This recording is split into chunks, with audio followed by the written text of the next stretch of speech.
Bum, bum, bum, bum, bum. Hello, guys. KLBELVIN here. A little bit about me: educator, author, speaker, mentor, poet. Give me an opportunity to jump in here. I'm gonna turn this camera around in a second. There we go. How we doing, guys? Blessings, blessings, blessings. Oh man, why are our young men so angry? Shout out to the replay viewers.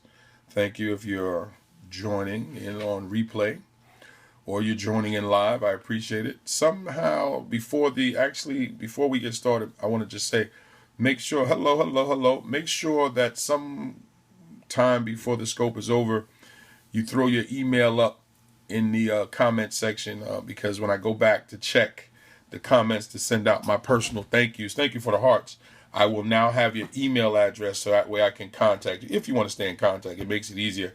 I know I give out my email address, but I like to get the email addresses from folks. So make sure you throw your email up in the comment board. So why are our young men angry? Now, my man Odis Bellinger, greatness in you. You should be following him here on Periscope. Okay. When Oh, and real quick before I get into the scope, you know what I noticed, that Periscope has changed now? We now can report the trolls. So anybody that's in the chat room, when you see foolishness like that, if I miss it, because normally I block them, block party's always in effect. If I miss them, make sure you report them. Let's start reporting these trolls so maybe their accounts can be frozen. I must have reported about 5 people on Otis's scope. That's really going way out the way. Thank you so much for dropping your email address. Now, Odis mentioned, and I want to make sure I get this right, the 3 things were they need to be apologized to, the reading levels. Oh, man, I forgot the 3rd one. Oh, I wish Odis was on to tell me. But what I realized as a 20-year educator and as a mentor who has started young men groups here in Brooklyn, and shout out to my man Odis for doing it in Detroit. We definitely need to link up more. Is that we have to look at the totality of the whole picture. And we have to bring individuals who represent all of that to the table. Meaning we need to bring folks who represent the single mothers to the table. We need to bring folks who are trying to reach the fathers who are absent to the table. We have to bring community leaders who are trying to work on community problems to the table. We have to bring educators, law enforcement, as well as the politicians. Got to bring them to the table. And then we have to sit down and hammer out what the future plan is going to look like to try to curb this steady decline of our young males' well-being. And we're not having enough of that. We're too splintered. We're too separate to make solid differences. Odis is in Detroit. I'm here. Thank you for sharing. Please share. Please give the hearts. Again, I love to get the message out there. But this is about the information more so than the promotion. But I definitely appreciate. So please heart it up, as well as please share. But this is about sounding off a warning and calling for help. And what I mean by that is, if you don't have someone at the table, hello from Connecticut. Hey, my pleasure to meet you. Make sure you throw your email address up in the comments, because when I reach out later on, I'll be able to contact you directly. I'm going to give all my information at the end. But we have to have, hey, what's going on there, bruh? We have to have people who have representation at the table if we're going to fix it. Because you just can't talk about why are young men angry, young men of color I'm speaking about, if we don't deal with the situations that the single mother's in, if we don't deal with what the schools are teaching or how the schools are attempting to reach them. Hello. We cannot deal with the absenteeism from church. So we got to have individuals. Now, you can have one person do multiple things, which I do. I connect with the educational piece, the church piece, the mentor piece, and I can check with the single mother piece because I have experiences in those areas. As well as being an entrepreneur, I have business experience that I can help with young men and how to do that. But we have to have all of the surrounding parts of the circle covered to have a conversation if we really truly want to answer the question of why are young men angry. They got a lot of reasons to be angry, and I think we tend to forget that. It's not just the absentee father, because a lot of single mothers are doing fantastic. But when the family unit is splintered, when it's not the way God intended it, well, the anger is going to present itself, because where is the young man supposed to get his modeling from? And then when we talk about schools, and this is why I mentioned everyone has to be at this table. If I'm in an elementary school right now that I am the only male of color on the staff, there's only one other male who works. So there's only 2 males on a staff of 100 something. We have 900, almost 1,000 kids, and 2 males. So where is the modeling supposed to come from for these young men and women? Don't forget the young ladies too. I'm going to get to that too. Where is the modeling supposed to come so they can see what a male is supposed to be like? And I give this analogy, and you may use it, but please use my name when you do use it. When you put a puzzle together, most of us, unless you're a savant, look at the box to see what the completed puzzle looks like. We lay the pieces out, we start to put the pieces in place, but we refer back to the box so we can see that's what a completed puzzle looks like. If you take away that box, would many of us complete the puzzle? Yes, we would. Would as many complete the puzzle as it would with the box? No, we would not. Because it would become harder, and many of us would give up. Well, our young men are in that position. Our young men do not have the puzzle box to look at. So they give up on trying to put the puzzle together because it's too difficult. And many of us keep looking at them. How come you can't figure this out? And they try to fire back by saying, you're not showing me. And then we don't like their attitude, so we get offended by them because we're not listening. Single mothers included. And it's not that they're doing it purposely. Some do. It's not that they're doing it purposely. It's a natural response to be angered when you don't feel represented. It is a natural response when someone's not listening to you to be angry. I think the beautiful thing that I have tried to hold on to in the 20 years that I've been teaching is I don't care what I'm doing. If a child is speaking, I take a minute to listen. I might even stop the adult. Hold 1 second. What are you saying, little one? Because by acknowledging, even if they're all over the place. Now, I might have to circle them in. Okay, get to it. But I'm listening. Our young men are angry because there's no representation of them. We have home situations with no fathers. We know that, and that has to be fixed too. So again, no representation, no modeling, nothing to show them what they should be. And then when they listen to the music, and this is one of the reasons why I'm such an advocate for using church to be able to disconnect some of this foolishness, but I'm meeting with resistance, but I'm working on changing that, trust me, is that we have to be able to sit down and look at the things that are influencing them. Find the triggers within that influence. Pull those triggers out and attach them to what we're trying to do. Case in point, whatever the devil intends for evil, God turns into something good. So if we are the children of God, whatever we decide to turn to something good can be good. Can't do that piled up in church on top of each other, yelling and screaming, and then we do nothing the other 6 days. Because people need help. So the anger that's coming, yes, they're not talking to, and you can't talk to someone without listening to them. You can talk at somebody all day, and they will zone out, which is what they're doing. So hence, they turn to the streets, they turn to the music, they turn to animalistic urges because it's what seems innate, it's what seems natural.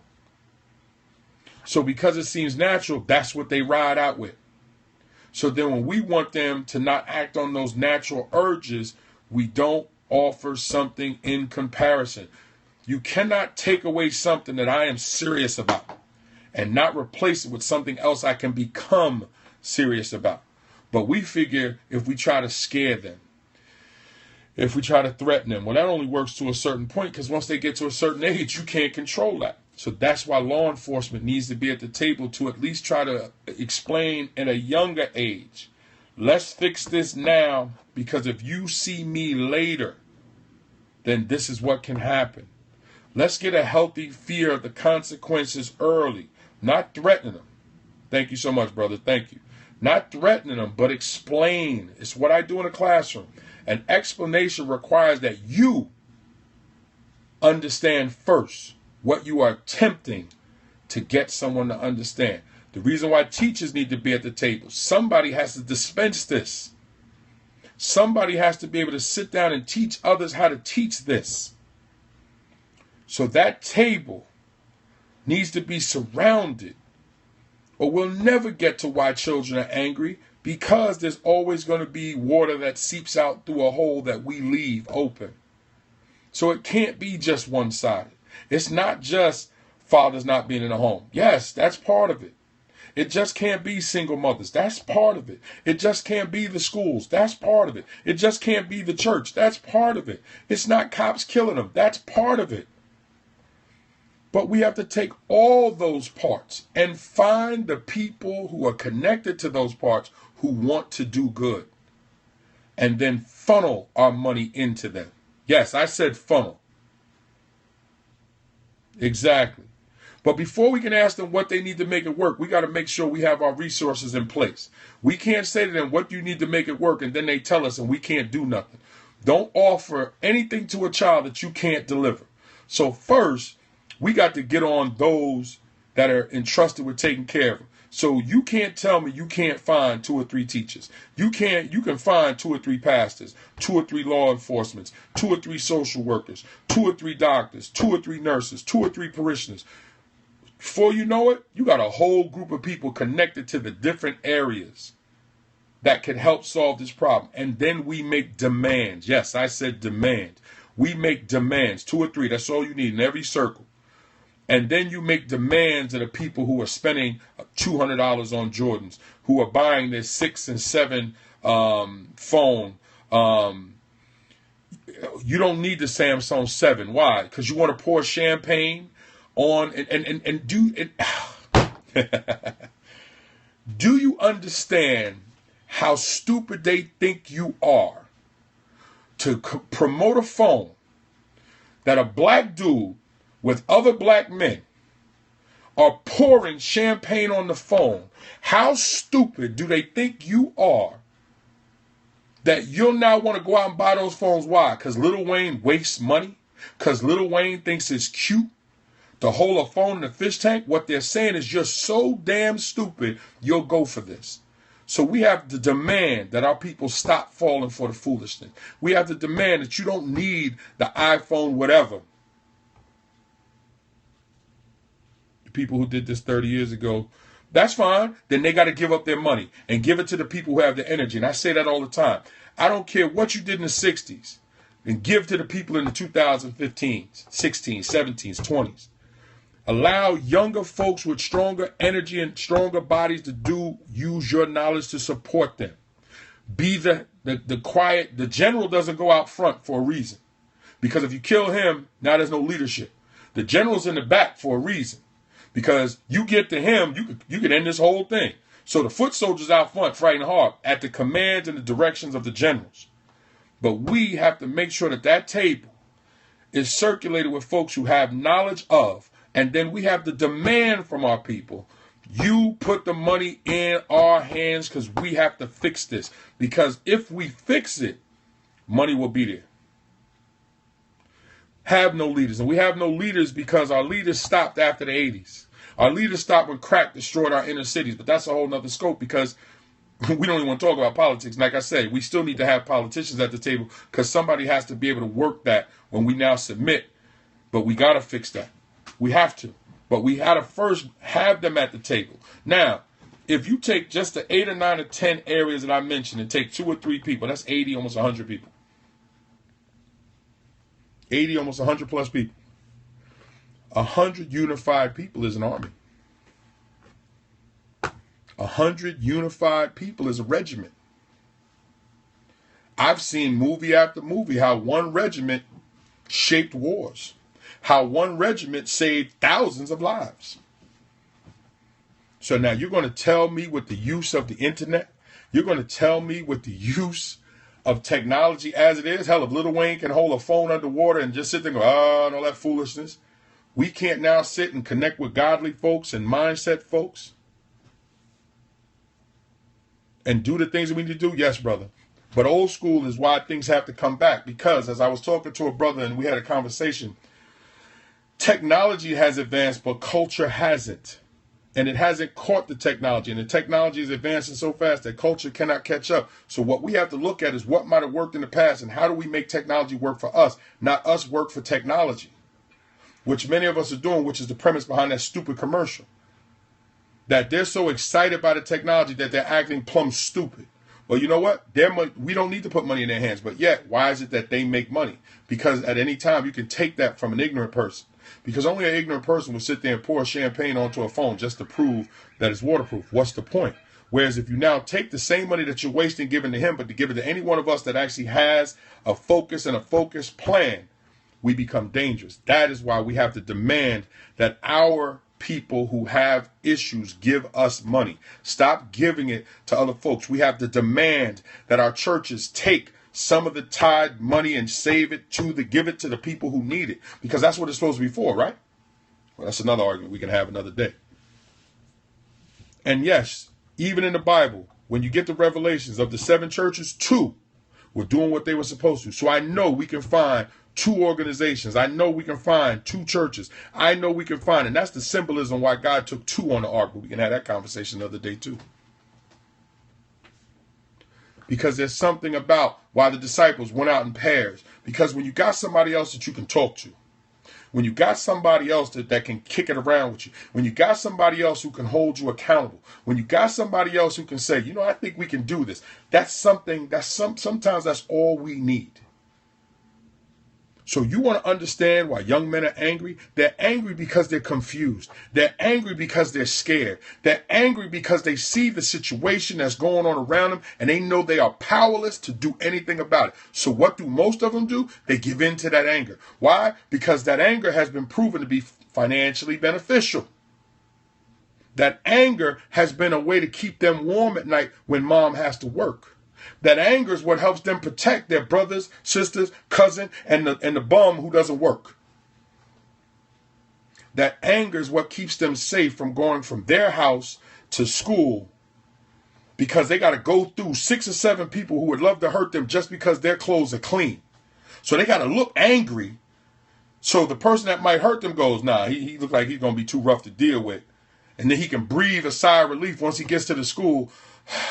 Then he's got to take another deep breath because now he's got to be angry in school, because now he's got to worry about being picked on a bully because he doesn't have $200 sneakers.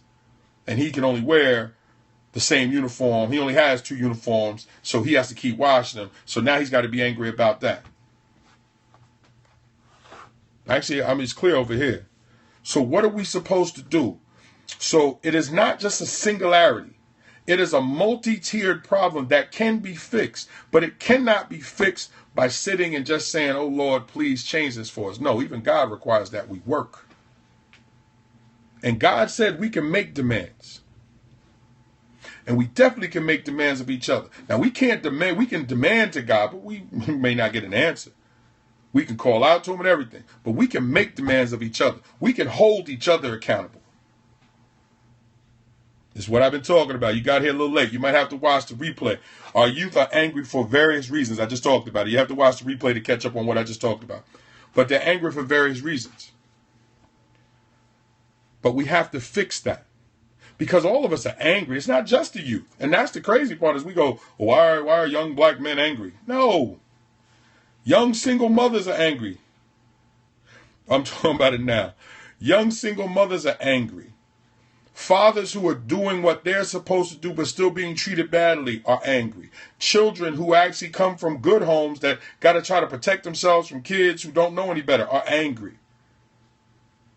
Old black men are angry, yes. But what counters anger? Love. What counters anger? A sound plan, a soft word. Action that seems giving, not taking. See, anger is a reaction too. We can fix that if we correct the stimulus first. As a dean of students, when I'm dealing with an angry child, love is not a facade. No, it's not a facade. Please, don't come in here with that. It's not a facade. It's grimy out here because cats accept it to be grimy. Love is not a facade because love actually conquers a lot of foolishness that a lot of folks is trying to put out here. Real love is as brave as one can be. Do you know how brave you have to be to actually open up your heart and say, I love you and mean it? That's why most of these cats out here telling lies to women because they don't know how to be real men and actually be the man that the woman needs. Hence why we have single mothers who don't know. You can always turn anger into positivity because anger and positivity are two different things. Anger is a reaction. Positivity is what you can create at the very beginning and offer that to somebody and then watch their reaction, which will not be anger. And all you have to do is look up B.F. Skinner or Pavlov, Ivan Pavlov. Well, again, that's too generalistic, brother. Women aren't friendly because of the way men are presenting themselves to them. All stimulus, all behavior can be changed because it is learned. All you have to do is watch children. Children are not born with that anger. So what you're saying in no disrespect is weak. Because it's weak because you're looking at the end point. Look at the beginning. Look at where it starts. Women are not angry by nature. It is because someone did something that causes them to react. So what do I suggest? What I said to you, we have to go back to planning. We have to go back to taking 2 or 3 people from every area that needs adjustment and then come together. And then we have to demand that those folks who do not have the answers get out the way and put money on the table. Don't buy the $200 Jordans. Don't buy the Samsung 7 when your 4, 5, 3 is working fine. Put that extra money into things that's going to eventually help change things for everybody. But it means getting out your own head and looking to assist others, which is very difficult. So again, when I say love is bravery, because you know how hard it is to love others and to give that out and be comfortable that you might not get it back. See, as an educator, what I do is try to get folks to see what can be and then fight for the what can be. Because God said, if you think about it, if you present it to me, you can have it. But if you present it, you got to be ready to deal with it if he gives it to you. So if it's grimy out here, then don't leave it that way. Change it. When your brother comes up and says, yo, fam, look at that chick's behind. Yo, chill. That's somebody's daughter. That's somebody's wife. That's somebody's girlfriend. And if she's not somebody's girlfriend, well, then try to talk to her to get to know what her head is about.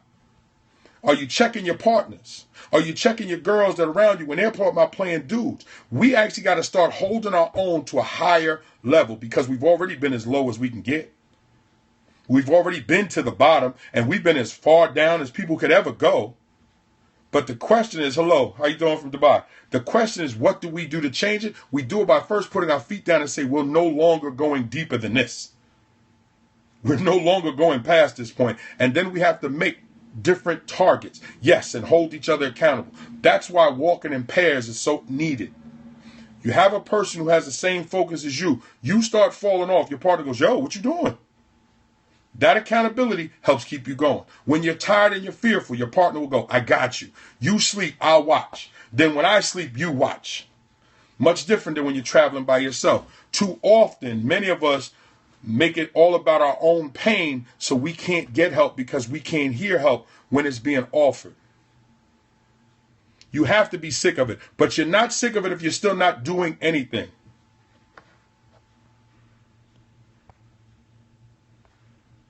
So again, those cats like that, report those. Everybody that jumps in, just report anybody that does anything silly. Just click on their name and click report. Because at least we can try to get some of these cats' accounts frozen or whatever. So I like to block them. Block party is always going to be in effect. But what we want to do now, I noticed that Periscope added a report feature. So make sure when you get fools like that jump in, report them. Let's get some of these accounts taken off Periscope. Now back to the regularly scheduled program. Now, we all have pain, yes, but we have to encourage each other by sharing our pain. Let me explain something to you. Carry a bucket of water 20 feet. Then carry it back another 20 feet. Then carry it back another 20 feet. Your arms are going to hurt. But if somebody comes over during that first 20 feet and go, let me get that from you. Rest a little bit. And they take it 10 feet. And then when you get ready to go pick it up, another person goes, let me get it 10 feet. And take it 10 feet. Now you pick it up again. Not only have you had a chance to rest, now that you've had a chance to rest, you pick it up and go another 10. Now another person comes back and takes 10. And another person come back and take 10. So what would have took you 60 feet only took you 30. So the pain that you would have had trying to do it 60 feet, you have half of that because someone has shared in that pain. So by giving your pain, by giving out and then letting somebody take it from you, helps you. Because if I push it in, now if I have that pain, what's going to happen? I can't think. Now I become angry. Now I am angry that I am in pain. How do we know that? Watch animals. How do you know your puppy, your kitten, whatever is in pain? It gets angry because all of a sudden it just, what's going on? Or your baby. Watch when your baby has something wrong. Watch the anger, watch the face, watch the distortion because they can't explain to you what's wrong. But once you figure it out, once you relieve that pain, look at their face. Look at their reaction. And as they grow, you keep feeling that. You keep feeling that. You keep showing them that when you're in pain, somebody will be there. But if it comes the day that no one is there, that is where your faith kicks in. Because then you explain to them that if I don't have you, you always have God. That is how faith is supposed to work. Get to the root of the pain. Well, of course, because that should always be the goal. But if you have to deal with it while someone is searching, this is how you deal with it. This is actually how faith allows us to get from one point to the other. Is that sometimes we have to reach that point where we turn to God and go, okay, God, I don't know what else to do. Okay, glad you turned to me. I got you. And I can tell you from personal experience, I reached that point at a hotel in South Jersey waiting on a chick to cheat with that I should have never been with. When things didn't work out the way I wanted, I was angry. Angry that I couldn't sin. Angry that I couldn't have my way. Angry that I had drove all this way and set up this elaborate plan to cheat on my girlfriend, now wife. And it didn't work the way I wanted. And I was angry. And then I realized I was angry. Hey, what's going on, guys? I was angry. Thank you so much. I was angry because I hadn't dealt with pain, my own personal pain. I had the master's degree. I had the pretty wife at home. I had the nice ride. So why would I not be happy? Because I hadn't dealt with inwardly pain within me. So that night on my knees, I called out to God and said, what is it that you want? What is it that I need to do? But the key is when I go back and look at some of the journals and some of the online stuff that I have been writing, I have been speaking about that pain without even acknowledging it. And if maybe I had let somebody else in, maybe I fix it better. It's actually in my book. I'm actually talking about it. My book is from Gigolo. One of my books is from Gigolo to Jesus. I actually talk about it. But there was a brother who kept reminding me that he was a Christian and kept saying to me how he used to be on drugs and that God saved him from that. And because he never stopped telling me his testimony, when I got to my knees and I sat there and I was broken, and I was like, okay, Lord, what is it that you want? What is it that I need to do? I remembered, you can go to my website, www.bravinpublishing.com. If somebody's in the group, can put that up, BRAVIN publishing.com. bravinpublishing.com is my website. It's called From Gigolo to Jesus. I realized that I called my brother and I said, listen, I just think I heard the Lord's voice. What do I do? He said, first of all, follow whatever. Actually, I'm sorry, I called my grandmother, somebody who was a praying woman. And I said to her, now she was an old Southern woman, so y'all going to understand and like what I'm about to tell you, especially if you have any Southern women around you. I called her and said, hey, Grandma. There you go. I said, Grandma, what do I do? I think I heard the Lord's voice and I don't know what to do. My grandmother said, well, do whatever he told you to do. Braven Publishing. You got the first part right, but it's Braven Publishing. Braven Publishing. www.bravenpublishing.com. I said, well, what do I do? I think I heard the Lord's voice. She said, well, do whatever God told you to do and leave me alone. What you calling me for? And I was like, okay, some hard love right there. I said, that was it? But even in that hard love that she gave me, she was 100% right. She said, if God told you to do something, what you calling me for? You know what to do.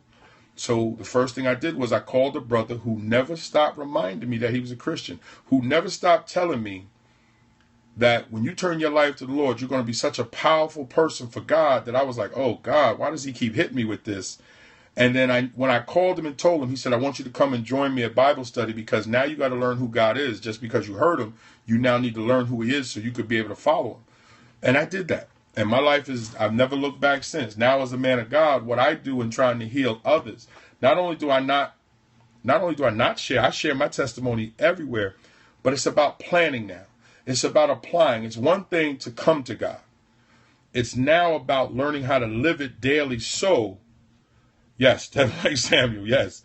It's now about how do we make this work in our daily planning? How do we make this work to fix others who are hurting? We have to share what we know. We have to share what we've been through. But then we also have to sit down and plan. And that's when you hear people say faith without works is death. You can love God all you want. You can love Jesus all you want. But if you do nothing, you're like Elijah in the cave. You're just sitting there fearful. And the first thing God said to him was, why are you in this cave? We have young men that are out here killing each other. Why? We need to deal with that. We need to deal with why do they feel it's okay to take a life when life has to be precious. Well, I said the other day on the scope, it's cool to be a Christian until you got to put in some work against the devil. It's cool to be a Christian until there's a storm. And God actually talked about that, called having those type of people around you, fair weather friends. But it's easy to be whatever when there's nothing at risk. Be a business owner when your money's in play. Be a husband when you got mouths to feed and you're not sure where the money coming from. Hard to have to do what's right then, because what's doing wrong seems profitable. That's what happens to our young men. Everyone don't have the strength. Actually, they do, because everyone could learn who God is and God becomes that strength. You can become that strength for them and actually lend your strength to others. I have a lot of students who come into my classroom and they're fearful because they feel they don't know. My job is to, one, make them comfortable in the understanding that they have all the talents necessary to be able to do well in this class. But for that to happen, they have to come to the table and meet me halfway, meaning they have to trust me as the professional, and I'm going to trust them as a student. Exactly. And then what you have to do is, when they trust you, you cannot betray that trust by not doing what you said you're going to do. You have to then give them ways. And that's where you really earn your money as a teacher, not just managing a classroom. You have to give them ways to be able to use what strengths they have. Everybody has strengths because everyone has gifts. And we can't tell children that and then not know how to show it to them. Because so many parents say, my child has gifts, or my child's gifted. Okay, well then you need to show them how to use those gifts, because every child has something that they're strong at. Every child has something that they're gifted at, because every person has something that God has given only to them and maybe a few others. You have to go in there and find it. You have to ask for his help, but you have to know, you have to be taught to turn to him. Many of us are not taught to worship. We're taught to praise. And praise and worship is something different. Praise and celebrating. Worship is me committing to him.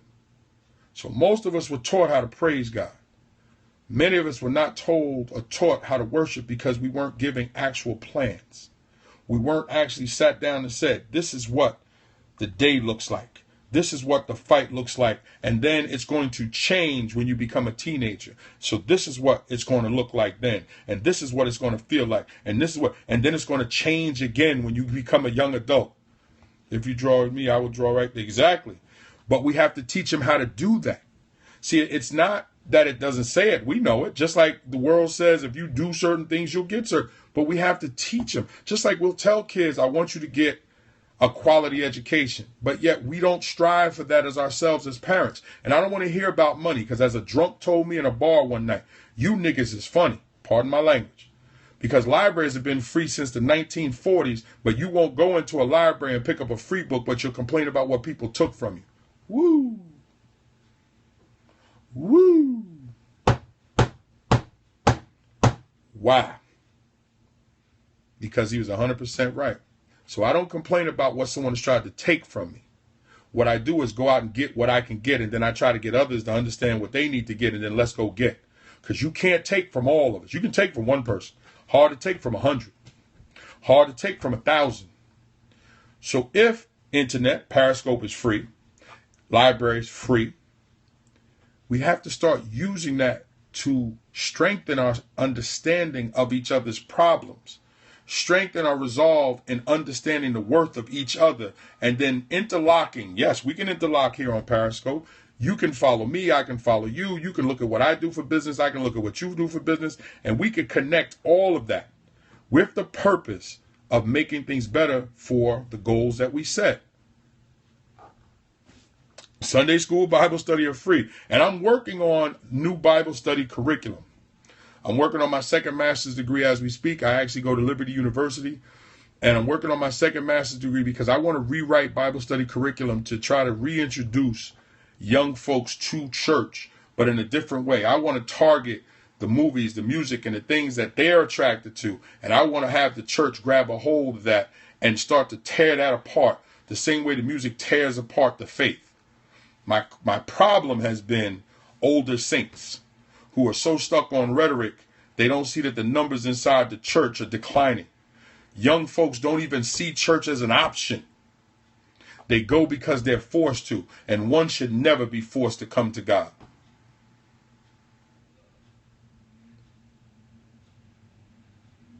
That's when it's time to turn away. Yes, but that's what I'm working on.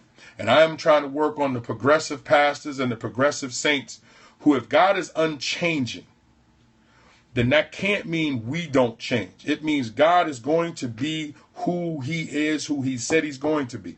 But we know that times change because Jesus showed up to say, times have changed. But I'm going to show you that the law is still legit.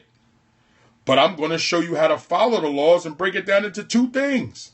Love God with all your heart. Love your neighbor the same way you would love God. If you do those two things, you will keep to the 10 commandments. So he came and gave you the Cliff Notes. He gave you the cheat sheet. He came back and said, y'all are doing it wrong. Y'all are making this more difficult than it has to be. Just do these two things. So if Jesus can come and say that we need to do things differently, we can do things differently now. It doesn't mean that we don't have to love God the way we love him. We just have to find different ways to bring folks to him.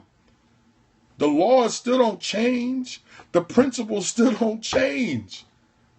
That is why young folks are angry. They are confused because we're confusing. Do you know how confusing it is to hear your mom say, do well in school and she can't read? Read your book and she can't figure out how to set her cell phone? And if you buy a $500 cell phone and you give it to your child to set, you need to be slapped. If you buy a $2,000 computer and put it in your child's room and you don't know how to operate it, you need to be slapped. Because what did you do? You gave your child a loaded weapon and walked away. You gave your child understanding that you have no idea how to work that smartphone. So when they go, Mom, can I use your phone to check email? And I'm on the phone looking at every dirty picture under the sun, and all I know is I have to erase certain things that you don't know how to find, I'm good. You've let the devil sit right in your pocketbook. But yet we'll say, it's because he ain't got no daddy. That's why he acted the way he acted. That is part of it, not the whole problem. We have to come together with an understanding that we want to see this world a different way. We have to come together and understand that you cannot target just one particular group if you're not going to target all of the groups. If you're not going to have an understanding of technology, then how do you expect to raise your children? And how do you expect to make them viable in this world when you can't read that well? How dare you tell your child, I want you to read better, and you're not striving to read better? How do you tell your daughter, don't go out here and get involved with this dude, that dude, but yet you're not in a stable relationship? How do you tell your son, don't be like your father, but you don't actually talk to him about what type of examples of a man that he should be? Okay, the fool left, and the fool was crazy. He didn't do what he's supposed to do for you and the child. Then the two of you should be looking to do the best that you can do for each other. You heal you, and you heal that young man by being progressively positive until things can come around that can assist you. Are you putting your money in the hands of those who are attempting to do well? Brother Odis Bellinger is one, and there's many other folks around the country I talk to. I'm trying to do my thing here in New York, and I'm leaving to go to Delaware this coming summer. So don't tell me that there's not people, some older people keep kids' minds messed up. Oh, yes. Well, because it's called compensation, and it's also a form of deflection. So by giving them the $200 sneakers, I can deflect from the real problem. And that is, I don't know what to say to them. I went through it with my ex-wife. My ex-wife didn't want to lose the love and affection of her kids when we got separated pending divorce, that she would buy them things that they didn't deserve. And I would say that doesn't make any sense, but I couldn't control what she did. So what I did was, when they were with me, you get $60 for a pair of sneakers. $60, I can't buy anything with a pair of $60. No. You can't buy what you want for $60. You can buy a pair of sneakers. There it is. She would even call and say, how are they supposed to buy sneakers with $60? The same way I do. And learn that the value of money is more important than the feelings of somebody else about what you have. We tell kids all the time, don't worry about what somebody else thinks. But then we don't arm them with how to deal with that. We don't explain to them what that's going to look like. And you know why we don't? Because most of us as adults don't know how to deal with it either. You got work in the morning, but your girlfriend or your partner say, yo, let's hit the spot. Come on, man. And peer pressure at its best. Come on, man. Let's go. Yo, you'll get back in early. Hurts a marriage every time. Well, a lot of that is, and that's the other part of it too. How many people are actually talking about having real marriages? But everybody in them. So is anybody shocked that the divorce rate is high as it is? How could you have less folks in church, babies being made all the time, and think that marriages are going to work in this country? Can't happen. It's almost baffling to me that people actually try to argue for it if you're not going to address the other things. What funnels a marriage? Sound courting or dating. And a sound understanding that the marriage is the culmination of a beautiful union. But if we're not actually practicing that, how can we actually say that's what we want to see? What would you tell young men that are angry that have been abandoned by their parents? At first, I would sit down and explain to them that they had nothing to do with the choices that their parents made. And let's go forward with, what are your dreams? What are your goals? Let's let that anger go. Let's find other places to place that anger and find their talents, because through their talents, they can dissipate that anger. You try to take as much of that anger from them as you can by absorbing that and then dispelling it somewhere else. Allow them to funnel that anger into you as the professional, and then you funnel it away. And then you start targeting different things that they do well to get their focus there, because we cannot change what has already happened. But what we can do is try to look towards goals that that can actually work for them. You got to love what people come on here and say. I love it. Block party in effect. And that's what we do, because at the same time, a lot of it has to be based on, does the child actually see a way through the anger? So you might actually, depending on how deep rooted the anger is. And when you say abandoned by both parents, who's taking care of them? What age are we talking about? Because each age group requires a different tactic. Younger children don't require as much because they don't have as many experiences. Older children require a little bit more because they've had more years on this planet, which means their anger and their pain may be deeper rooted, which then means we have to try different. Oh, you're talking about yourself. Okay, how old are you? Hey, what's going on there, Odis? How's it going, brother? 30. Okay, so in 30 years, what have you been able to accomplish for you without your parents? And the reason why I asked that, brother, is if at 30 years old you're still angry at them, you have to let that go because they hurt you then. But if you're still feeling the pain now, that means you're holding on to the pain.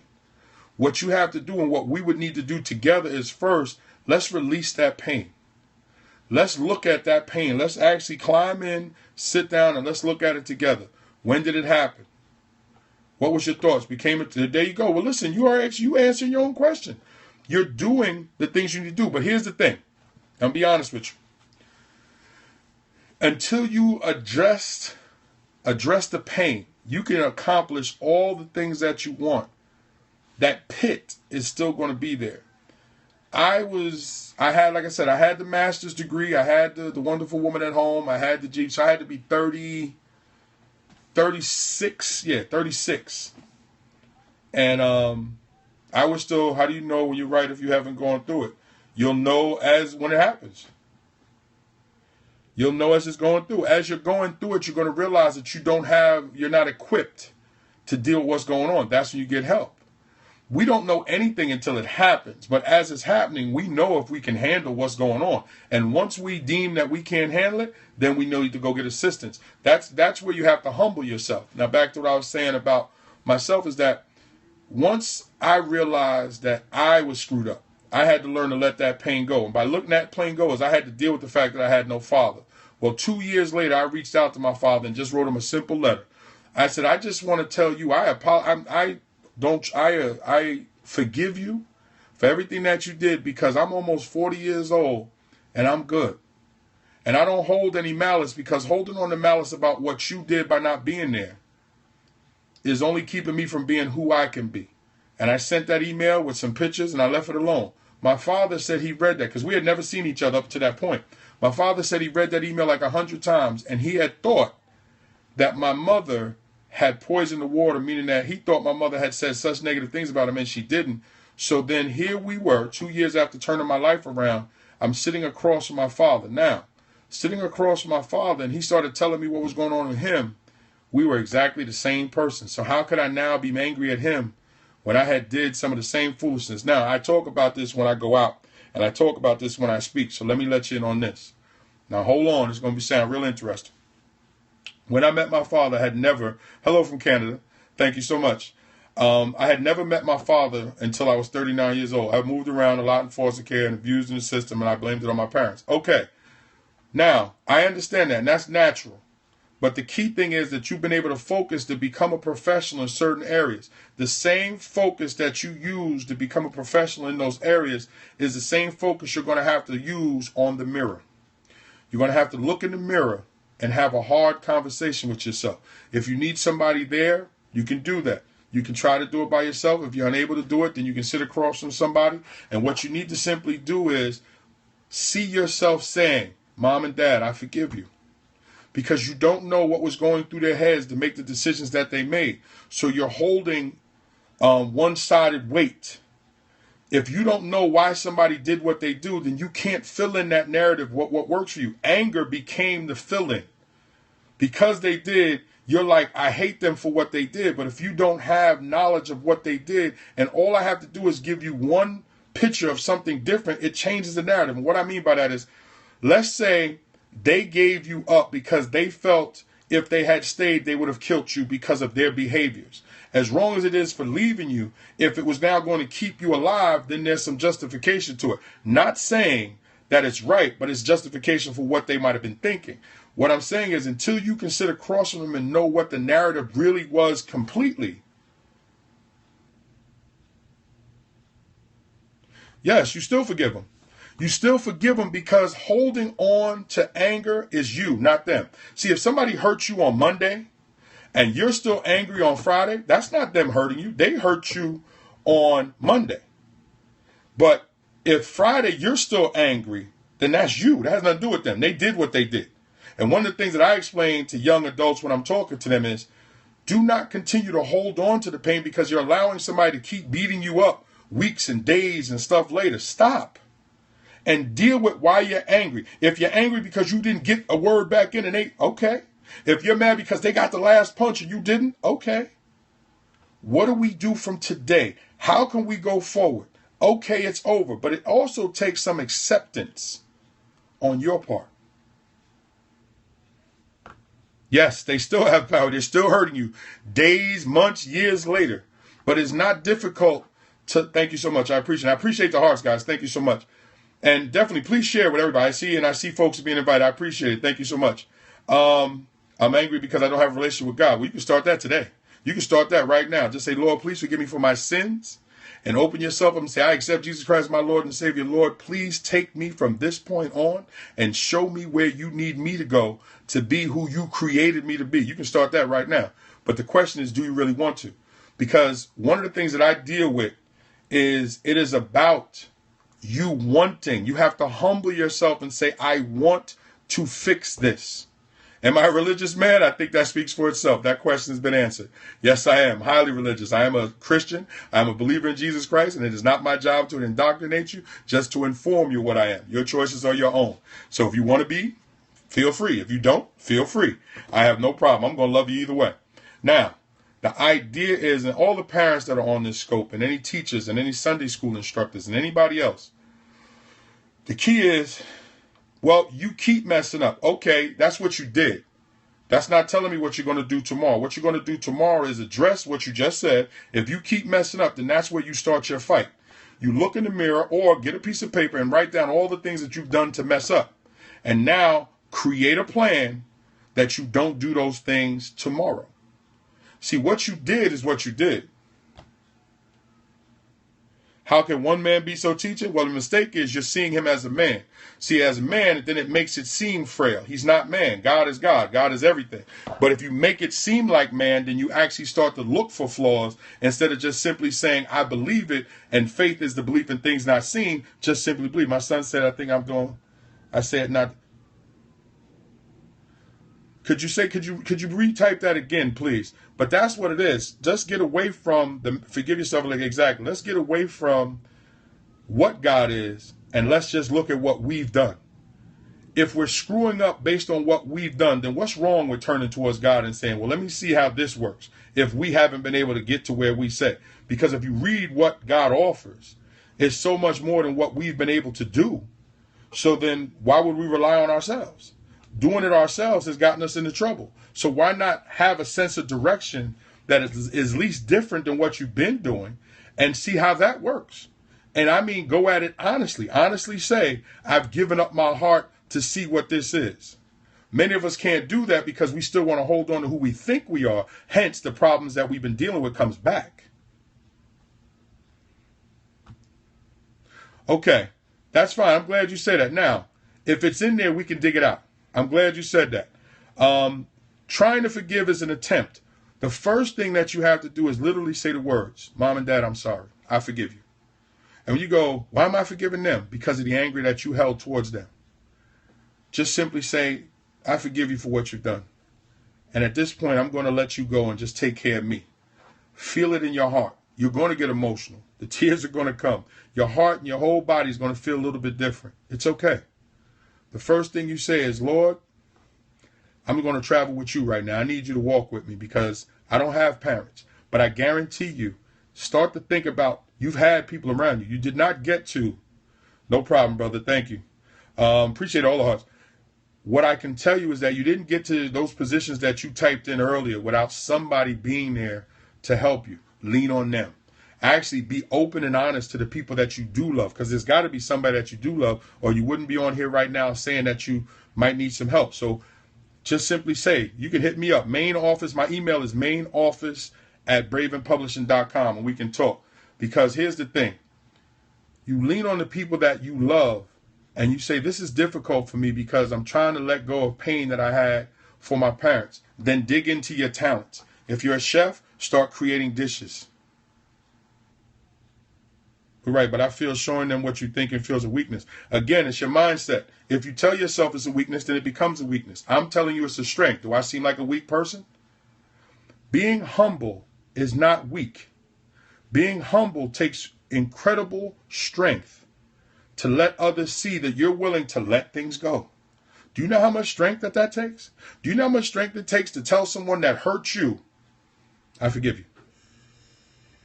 And you have to mean it from your heart. And what I mean, it's like the strength that you have to muster when you walk up to somebody that you like and you want to tell them for the first time how you feel. Well, he can fix that, because if he started online, he can go to him in person and actually say, I lost my mind when I was typing that, and let's sit down and talk. Online arguments never can replace physical situations. If a person wants to change that, you can. So the first thing is just sit down and think, like, how would I approach that person? You know, that those butterflies and that nervousness that you get, and the nervousness that you get is, what if they say no? Well, here's what I tell people. What if they say yes? How good is that going to be? So you still have to be brave. No matter what I'm saying, it's not easy. What is the kind of, oh, well, that's another thing too. I said there's many things.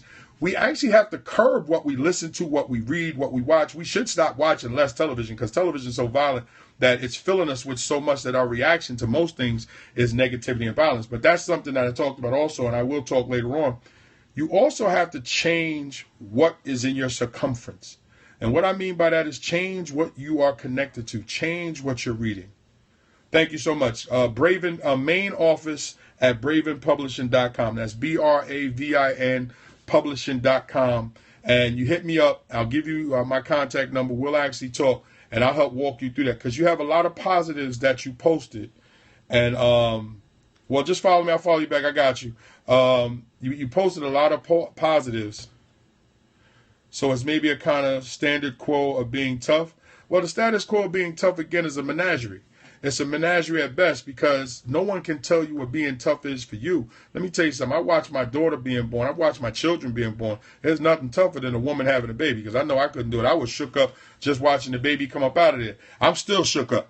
So ain't nothing tougher than a woman having a baby. But tough is subjective, because it all depends on what you're dealing with. See, too often we're basing our understanding of self on what we think other people think about us, or somebody else's definition. There is no definition of who you are to you. That's why no one can dictate to you who you are. No one can dictate to me who I am. And hence, when I work, people always wonder me, like, how do you have such a positive outlook? Sometimes it's a family thing, you fortunately. What do you mean? Because family still doesn't dictate who you are. They don't. All family dictates is who you are related to. Family does not dictate what has made you do this, what made you decide to help others. Because I got tired of being selfish. I got tired of being misogynistic, which means I got tired of hating myself in the way I treated others. I got tired of being sad and lonely inside. I had everything around me, but I got tired of feeling empty. And I filled that emptiness with the love of my wife, the love of God, and the love of my children. Not in that order. I'm going to tell you exactly what order it went into. It was admitting to God that I was wrong, going home and admitting to my wife that I had been cheating. She was my girlfriend at the time. And then wanting to repair things with my children. And then also it was letting go. My father was alcoholic, and him and his brothers have anger issues big time. Okay, you said them. Has nothing to do with you, because if you know that about them, then you can still control you. So again, it goes back to what I said. Just because that's what you were born into, it does not mean that's where you remain. It just means you have a harder starting point than other people. What you've just proven is what I was saying about not all of us have the same definition of tough. What's tough for somebody else is not tough for whoever.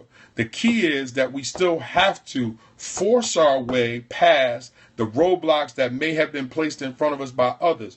But in the end, you control you. No one is going to make you drink if you have it in your mind. What I saw in my house, not going to happen. But if you decide to take a drink and you become like your parents, well, then that's on you. There you go. And that's all we can do. And you have to keep working. But here's another key point. You may have to remove yourself from the vicinity of family to fix you first. Then go back and save family.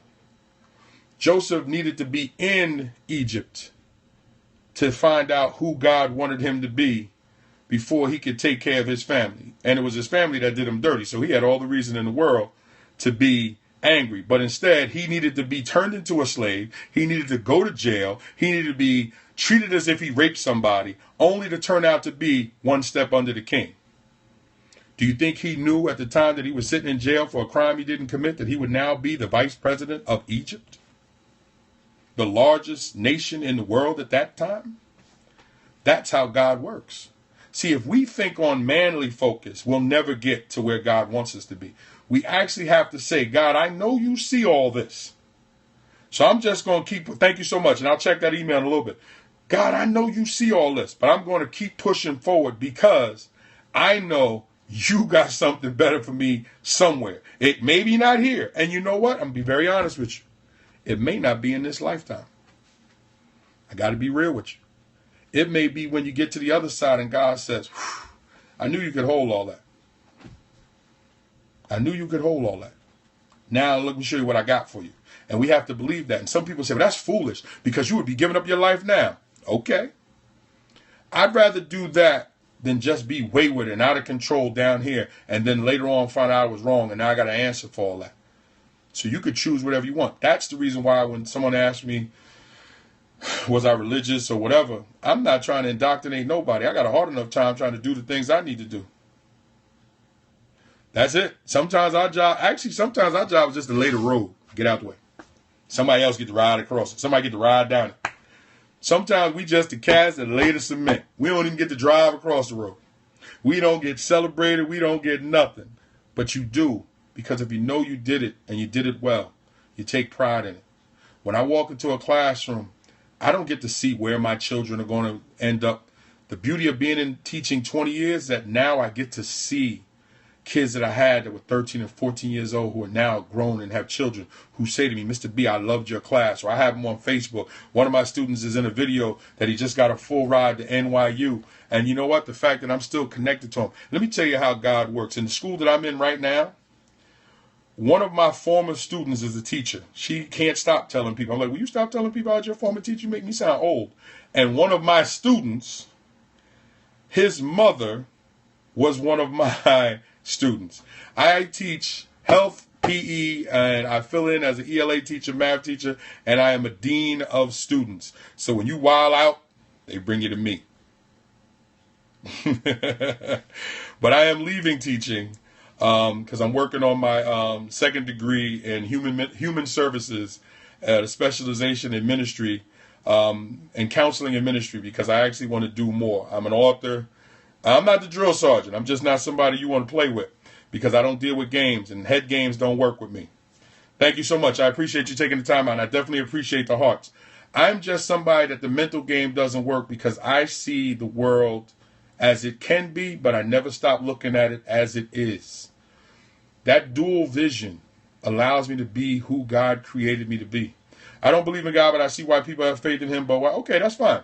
If you don't believe in God, I'll give you this. You still can believe in the things the talents that you have. Now, whether you believe they were given to you from God or I believe they were given to you from God, it is still the innate talents that you have that can lead you away from any negative situations that you have. Also, whether you believe in God or not, do you think today's youth is lacking respect? That's because their parents didn't teach it to them. So whatever youth today don't have, it is because their parents failed them. We cannot blame the children when they are born blank slates. It is what we allowed them to become. We cannot blame them for that. That is our fault. Cannot do it. If you allowed your child to watch God knows how much television, you cannot now blame them because they can't speak and they act a fool. You allowed that. If your child knows more about love and hip hop than stories and they can't read, that's your fault. And if you can't read, that's your fault. So I don't blame children, but what I try to do is fix them before society punishes them for what they don't have. And that's what happens. Now, back to my friend that said he doesn't believe in God. It's not about believing in God. That's where I'm at. If you don't believe in God, that's fine. But my question to you is, how have you been able to do just doing for you? See, I can tell you that when I did for me, God doesn't do it because he gives us free will and it may be us, but it's yes, and we make that choice. I can honestly tell you that when I lived for myself, things didn't go the way that I thought they should. But when I started a godly focus and I started to understand that it was about serving and helping others, I can actually say to you some great things have happened. Now, I've had some negative situations, but my thought process, my focus, my belief, my being changed. So what you're seeing now, if you don't believe in God or something supreme being, it's not okay. Get your life. Well, it's hold on a second. You can't say it's not okay, because if a person doesn't understand what God is, it's okay not to know him. It's like coming into a classroom. I can't get mad at you for not knowing what I know when I'm the teacher. But once I teach you, you have to make a choice. And I'm okay with whatever choice you make, just like God is. We can't be offended, or we can't say anything derogatory to anyone who makes a choice, because they have to make whatever choice they make for them. Well, again, why does this generation think that way? Because we allowed it. We gave certain freedoms. They feel that way because of the adults. Understand, I work with little kids now. And one thing that I've had the pleasure of learning, they have taught me so much about how to help other people and how to help folks, is that little kids need protection. Little kids need to feel secure. And actually having a 2-year-old daughter has helped me also. No, do I think it's okay not to believe? I think it's not going to end you in the right place. We can't tell someone what to believe. God doesn't even tell us what we have to believe. God says, if you don't, this is what can happen, but you have the choice. So as a man of God, I can't tell someone, I can say I would rather you believe, because I believe it's going to end you in a better place. But if a person chooses, then that's what they choose. And back to what the children are, if your children weren't born with a lot of negativity that they're dealing with. It was fostered, because when behavior showed themselves, if they weren't corrected. Well, thank you so much for the generalization, because that is what I'm talking about, is that when we say this generation, we do generalize. And I apologize if I made you feel that way. Is that cross around my neck heavy? Nah, I'm a big dude. I don't worry about it. It's a thick chain, though. It's like 30 inches, something like that. But the idea is that what we have to be is examples. What we have to be is living examples. So when someone says to me, well, how come you don't have multiple women? Because I love my wife. How come you don't believe in this? And I give them my reasoning. If that's enough, fine. We can sit down. We can have a conversation. What I found is that Jesus never said to people, he didn't force people to be anything. He gave them understanding to why it was better to follow him. But he didn't force you. Often he would ask people, do you even understand what you're asking for? Or do you understand what you believe in? See, I think too often we have to look at, who are we here for? We're not here for the brothers and sisters who understand who God is. We're here for the brothers and sisters who may be lost. Because as it says, if one person finds their way back, angels celebrate. If the master finds one lost coin when he had 99, he celebrates. Thank you so much. Also, by the way, all you guys that are on this scope, please put in your email addresses in the comments, because when I go back to look at the comments, I will make sure I have your email addresses. It gives me a chance to connect with you if you choose to want to connect with me. That's the problem. We should not have to apologize for generalization. Generalizing is normal. No, it's not normal. Generalizing is not normal. We have to be careful when we say certain things, because if it offends somebody, it's still offensive. Just because it might be the norm of how things are, we can't act as if it's okay. Once one person says they're offended, we need to address that. And even if it's just you saying, I apologize, I have no problem. I apologize if something that I said, not a racial either, teens, youth, lack of respect for authority, not all, but too many. There you go. That's how we change that around.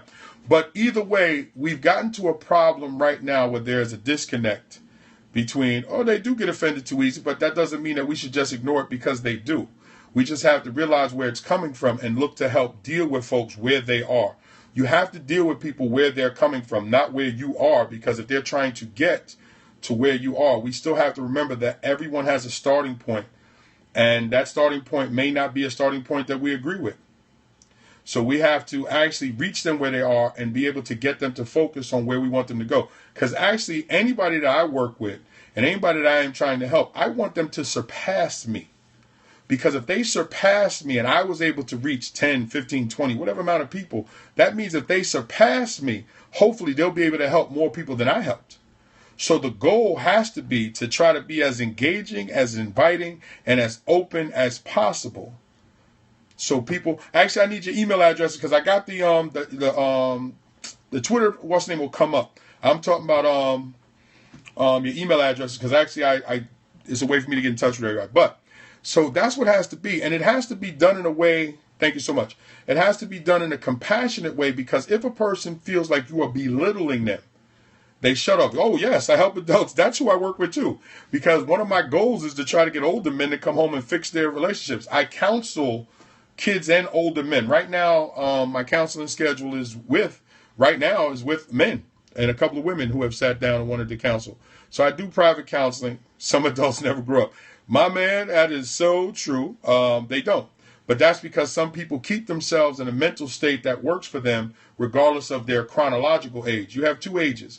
You have the age that you are from birth to now, and then you have the mental age. And so as mental ages, not all of us are where we're supposed to be. We push so many folks away from seeking Christ because we're so right. Exactly. Oh, I'm here. I would love to. And that's another thing, too, is that we also have to be open with connecting with other folks in whatever way. I would love to be everybody's father, but actually I want people to be a better father than me. Well, you have me now. And here's my thing. Oh, I'm glad you said that. Then you become that to the younger folks that you needed to become. That is my focus. My motivation is to be to others what I needed when I was younger. My hope is that by reaching younger folks, they can then reach people younger and then go from there. We have to be lifelong learners. It makes no sense not to be, especially when technology is changing the way it is. We have to keep learning about it so we can apply it. This is one of those changes. Six months ago? This might not. I'm offended because you are trying to blame the world's issues on us, not to you that women. No, it's not. Listen, never take offense in someone's position. That's their choice. Here's the thing. And you have the right to feel the ways then. So I don't want to say you don't. What I'm saying is don't allow someone else's words to get you bent out of shape. That's their position. Accept it. Cool. If you don't agree. Here's the thing. We know that young folks have issues today. We know that. But many of those issues are rooted in the failures of the older folks ahead of them. And why so many older folks sometimes spark at younger folks is because they see themselves in the younger folks, even though they won't admit it. Because they will then use this line when talking to someone. When I was your age. When you were their age, you did some of the same things under the same circumstances, maybe not to this degree. But as things change, so does the way things happen. So then my question always back is, but what have you done to correct people that did the things that you did? Make the adults take ownership of what they're trying to pass off onto you. I tell that to young folks all the time. Don't just accept because a person's older than you that they can say whatever. You actually have to say, so then what are you doing to counteract what you used to do? That's all. It doesn't have to be about you. Don't take on someone else's baggage because they want to give it to you. That's like me walking up and saying, here, hold this bag of bricks for me. Of course, media is spreading the wrong message because there's money in negativity. Why is it that every night the local news starts off with the murders and the negativity? Because sensationalism attracts people's eyes and ears. People don't read because they'd rather be told what's going on in the world. Do you know how many people that when I tell them certain things about history, they go, do you think technology and lack of outdoors are part of it? Of course. But again, lack of outdoors is the parenting because technology shouldn't be in the house if it's not controlled by the parents. It's still a parent issue. No matter what you bring up in a household. If your child's not going outside, whose fault is that? Yours. Do they live in your house? Yes. Do they have choices? Certain choices they should not have. So if you make the food, you tell them what they have to do to get the food. Take the kids out, play with them, let them see that in you. So my question to a lot of those parents are you showing them what's outside? Hey, there we go. Block party in effect. Are you showing them what's outside? Are you showing them what to do? Are you showing them what life is really about so they can see it in you? Are you reading to them? My 2-year-old, my wife and I read to. We talk to. We scan and make sure every video that she is watching or anything like that. Yes. And also when you see guys pop up with that foolishness, report them. Because I noticed that Periscope has a new report feature. So let's start reporting all these folks that want to waste time. I've read it enough. Read what enough? I'm sorry. Did I miss something? Listen to Roy Woods. You good. Tell me what I think. I produced the track. Okay, I'm gonna have to go back and look at all the conversation there. But no, seriously, we have to be the living examples. My wife and I are the living examples. Now I'll give you an example of something that we've seen in our daughter. She turned 2 this actually a week ago. She was with her doll babies. Yeah, it's definitely yes. You can watch YouTube or just like now, tune in to people that are here on Periscope that are actually speaking from their own platform. But I'll give you an example. I was talking about with my daughter. I watched my daughter take her doll babies, and she had them lined up. And she went and got a pamper, and she was trying to change the pamper. She was trying to put a pamper on one of her doll babies. And she took the doll baby and caressed the doll baby's head, and she said, "Lay down, are you okay?" And then she started trying to, and so she was mimicking what my wife and I do for her. And it was the most compassionate, and listen, I'm a big dude, but it's my daughter. I got emotional because that lets me know the love that we have for her is transferring to her, wanting to share that love somewhere else. I am an outgoing and friendly person, so my daughter is an outgoing and friendly person. Our children are the reflections of what we want to teach them. It is a transfer of love. Thank you for saying that. But we cannot blame when children don't get. The funny thing is, after having teaching for so many years, when I deal with certain children, the minute I make a phone call and the mother, father, guardian, grandmother, whoever picks up the phone, not 2 or 3 minutes into the conversation, I'm like, okay. Well, men lack it because unfortunately many of the men, do you believe that we're the product of our environment? I believe that our environment has part of what goes on. All of that plays a role in who we are. If you look up B.F. Skinner actually talked about how a system of consequences that are affected by rewards and punishments. If you are rewarded for negative behavior, then you gravitate towards the negative behavior. Yeah, psychologists. And there's something to that. And also, it's actually godly based too. When God says, when you surround yourself with the wrong character of people, it affects your character. It even affects your speech. So if the Bible talks about it, and you have psychology, so you have science and religion talking about the same thing. And so there's something to pay attention to, is that who we surround ourselves with, what we surround ourselves with, what we allow to influence us, then shapes how we talk, how we speak. Case in point, Southerners have a Southern drawl. New Yorkers have a certain whatever to the way we speak. So when you're in different parts of the country, somebody say, "We from New York? Where you from, down south?" Sound like you got a California accent. So again, it's because our environment affects how we do things. It doesn't make us who we are. We control who we are. Yes, Texas accent too. So Southern accents. And some people can tell exactly where you're from by listening to how you speak, by the way you enunciate certain words. Do you think young men are so angry because of the absence of father in many of our homes? Yes, that's a part of it. Of course, that's a stimuli. Because as I said earlier, and if you watch the replay, I talked about it. If we put together a puzzle, most of us look at the puzzle to figure out what the end product will look like, and then we start to put the pieces together. If I take away the top, or I take away the diagram, will we still be able to put the puzzle together? Yes. But is it going to be harder? Yes. But by putting the puzzle box up and allowing us to see it, it's easy to kind of see. Thank you so much, brother. I'll definitely check that email and get back to you. I appreciate you for reaching out. We'll definitely contact and talk. Hopefully I'll be able to help you some more.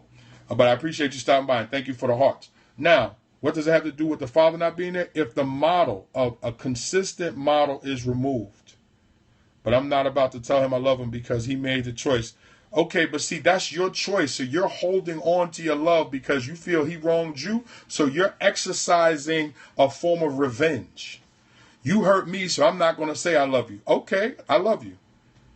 I love you just for just being here. You do whatever. You made your choices. See, that's the difference between having a connection to faith and not having a connection to faith.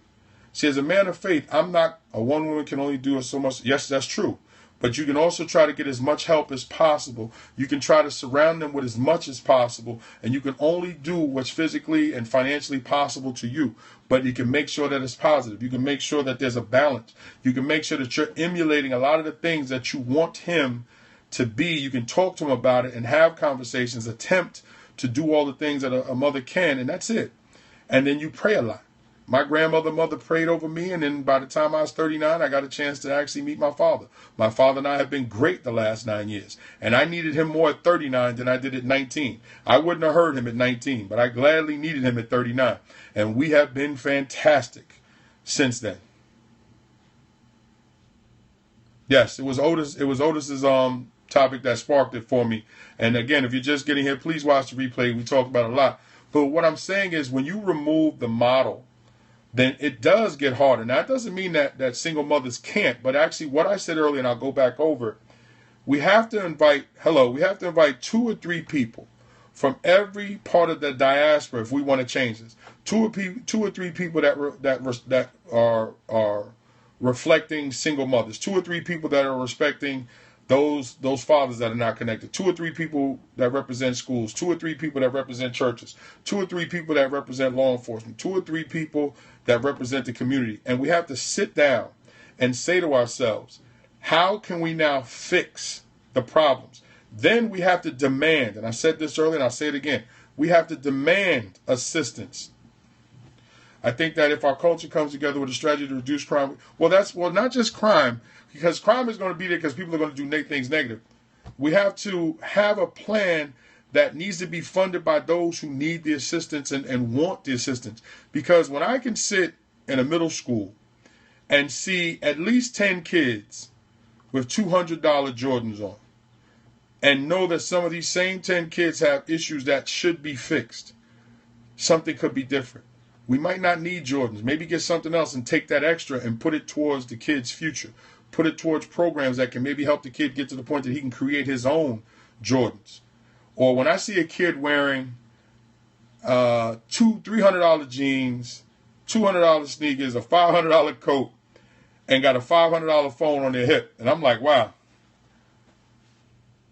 Well, that's part of the issue too, and that's what I'm talking about. Is again, the prospectus is always on the parents, because you create the situation, you create what your child is going to be used to, what your child is going to be comfortable with. And if you give your child an animosity towards other people, they're going to carry that with them. If your child views your behavior and your animosity towards others, or you look down your nose at other people, how do you think your children are going to act? And hence, when they go out into public, they're going to search for other people who's feeling and doing the same as them. Dr. Harper, you're here.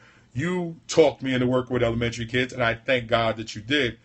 How often do we see as early as 3 or 4 years old the mental makeup of adult-type behaviors that we know could only have come from the parents? Because at 3 or 4, there's no way a child should be able to repeat those things, because they don't even understand what they're repeating. Well, a good book is only good if the person finishes it or understands why they're reading it, or is able to apply it. So I agree with you, but parents have to take the time to read to their children, show that they enjoy reading to their children, then make sure that their child understands what's being read. You mentioned law enforcement. Media is teaching society that they're the enemy, and that's not true. Well, that's a problem. That's why I always sit down with young men and bring law enforcement dudes that I'm cool with. I'm cool with quite a few police that are not doing what's going on there, and I introduced them. I understand. I'm sorry to hear that. I'm sorry to hear that your children were lost. And not all law enforcement is that way. But now that is a problem. But again, to fix the problem, we have to bring people to the table who actually have inside knowledge of what we would need to attack if we're going to fix it. See, the thing is, you can't fix problems yelling and screaming at it on the outside. You have to sit down and with solid planning, fix what's wrong. Young, angry men are not just the problem. The anger is a reaction. So we have to find what is the stimuli causing this anger, and fix that. That can be curbed. Anger can be curbed. It can be changed, because if you look at children, they are not born with that type of anger. It is developed by certain things. We can change that. And the only way we can change that is by sitting down. Oh, listen, everyone that's on the Scope, Scope has a new feature of reporting People who just decide they want to jump off on some foolishness. I'm going to block them anyway. But make sure you hit that report button. Let's start seeing if we can get some of these cats' accounts taken away because they just want to jump in scopes and act stupid. But anyway, so what I'm saying is we have to make sure that we are looking at what are the targets. Single mothers have an issue. Fathers who are disconnected from their families who need to go back home and fix it. Churches have disconnections. Law enforcement have disconnections. The community has disconnections. Schools have disconnections. So if we have 2 or 3 people from all those factions sitting down to make a unified plan, and then we demand that funding come from everybody, high, low, whatever. If you only got $1, throw 50 cents in it. You got $20, throw $10 in, whatever. Because if we then have a plan but want to keep looking outside of ourselves for people to put money into our hands to help us solve a problem that maybe they created, won't work. We have to create the plan by us that's going to help us and then go to us and say, now fund this. Demand it. Not say, could you please? No. We all know someone who's been hurt by this or this or this or this. Give. And keep giving until we can figure out what we're going to do. But only invite those to the table who are actually representing a particular faction. So think about this for a second. I just gave you about 8 or 9 different people around this table. 2 or 3 people around that table is, let's say, go with 9. Right? So if we have 9 people around this table at 3 people each, that's 27 people. If those 27 people are connected to 10 people, that's 270 people. Not a democracy. Democracy has as much power as... Exactly. So now, if those 270 people just reach 2 people, 540 people, and you get the idea. It's not as difficult as you think. It's not as hard. It just means a commitment to change. The funny thing is, the weight loss industry, well, we lack unity because most of us don't come up with solid plans of unity.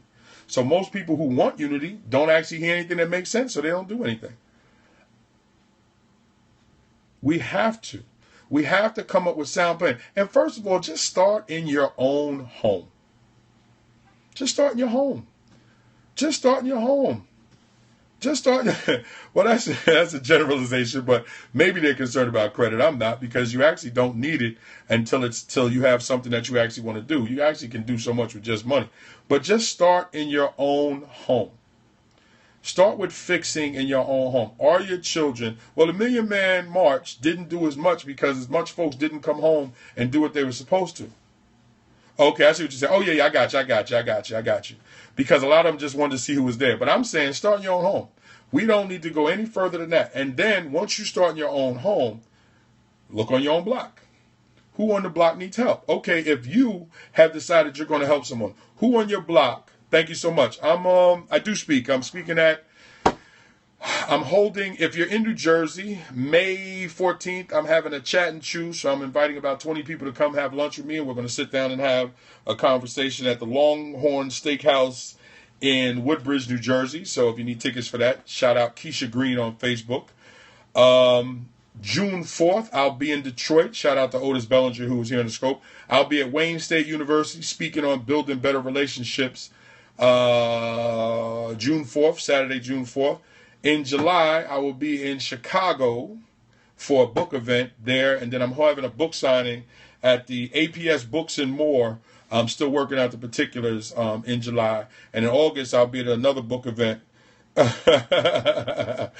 you can start with the scopes too. And if you want to catch all my previous scopes, just go to Catch and check out... actually, you can go to my website too. But you can go to Catch Me. It's catch.me and look up KL Belvin. My blog is klbelvin.blogspot.com. You'll see some of my previous scopes. My website, because I also publish books. Right, Dr. Harper? I publish books. I published Dr. Harper's book, and we're so happy that we did. We're actually finishing up a friend of Dr. Harper's, and we just signed a new pastor that wants to work with us this week. So I'm going to start on her book this weekend. So my publishing company, Dr. Harper, if you don't mind putting that up there, come to Cleveland. I would love to come to Cleveland. I teach in public schools for the last 20 years. I've been teaching in New York City's public schools, some of the worst neighborhoods here in New York. And I went to my first 7 years of teaching. I went to 7 different funerals of people, young men that I have taught. So I know this violence firsthand. I have created 2 mentor programs only to have them smashed by the 2 principals that were supposed to have my back and then decided that they weren't going to support what I was doing. But that doesn't deter me. I continue to do what I do. I'm leaving New York. Actually, well, my email address is main office. We're going to use that one, Dr. Harper. Main office at bravenpublishing.com. Please reach out. I would love to make arrangements to come and speak and come to sit down, because my message is not just about young folks. It's about older folks and giving them things to do. Okay, listen, reach out. I'll come to St. Croix. I was part of the Jamaican national team. I was a coach in 2000, the Jamaican national team. And that is my thing now. I'm actually working on a new Bible study curriculum to try to help teach churches how to create curriculum that's going to bring young folks back to church and target what they're listening to and what they're watching. So I'm working on that. I am the author of 3 books, 1 poetry, 1 nonfiction, and 1 inspirational fiction. The poetry book is What Do You Coach? I did basketball. I was coaching basketball at the time. How can you distinguish when God is saying let go and hold on a little longer? Well, the first thing is to get quiet and find a nice quiet place and allow the Lord to speak to you, but he'll also send you directions. Dr. Harper just posted it. If you could post that again, Dr. Harper, main office at bravenpublishing.com. How do you find balance in co-parenting?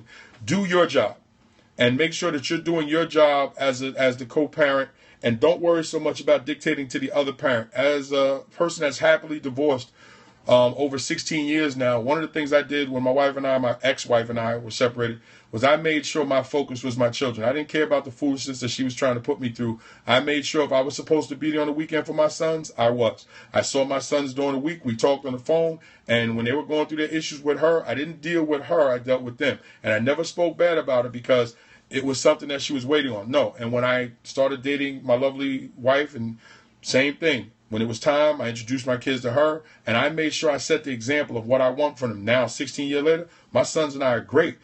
My ex-wife is still angry. I can't do nothing that. I am happily divorced, but remarried. Thank you. You knew that was coming. Yes. I am happily divorced, but now married, because God wasn't involved then. God is involved now. And God is the anchor to what I do. And as I have said before, and I say anywhere that I go, if it was not for God and my wife, I would not be here now. We have to find things greater than us. Why divorce? Because I married the wrong woman. I married the wrong woman for the wrong reasons, and there's no reason why we should have been together. So it was just 8 years of my life I can't get back. But what I'm doing now is I'm trying to explain to young folks that marriage is a positive thing. Dr. Harper's a perfect example. Her book is actually a guide of helping wives be better